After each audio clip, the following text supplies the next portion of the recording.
Gjatë ditës së djeshme ka ndodhur 2 aksident në magjistralen Gostivar Tetov. Në njëri rast bëhet fjalë për përplasje të automjetit në rrethojat mbrojtëse, shkaku i shpejtësisë së lartë, ndërsa në rastin e dytë për goditje të automjetit në një kafshë të egër. Në magjistralen Gostivar Tetov, një veturë e tipit Golf me targa të Gostivarit, të cilën e ka drejtuar 30 vjeçaria nga Gostivari me inicialet SD, dje rreth orës 11 ka devijuar nga rruga duke goditur në rrethojat mbrojtëse metalike.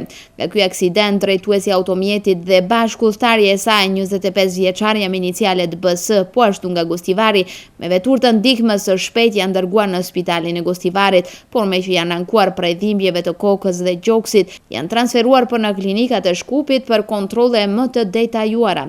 Në vendin e ngjarjes është kryer inspektim dhe aktualisht po punohet drejt zbardhjes së arsyeve të aksidentit, por sipas informatave të para, bëhet fjalë për mbikalim të shpejtësisë. Shuma e dëmit material që është shkaktuar me këtë rast ka vlerën prej 60.000 denar. Po ashtu gjatë ditës së djeshme, në magjistralen Gostivar Tetov, një veturë tipit Polo me targa të Gostivarit, të cilën e ka drejtuar 37 vjeçari me inicialet ZT nga Gostivari, ka goditur një kafshë të egër e cila ka lëvizur e shqetësuar nëpër rrugë. Me këtë rast nuk ka të lënduar, ndërsa shuma e dëmit material të shkaktuar ka vlerën prej 30.000 denar.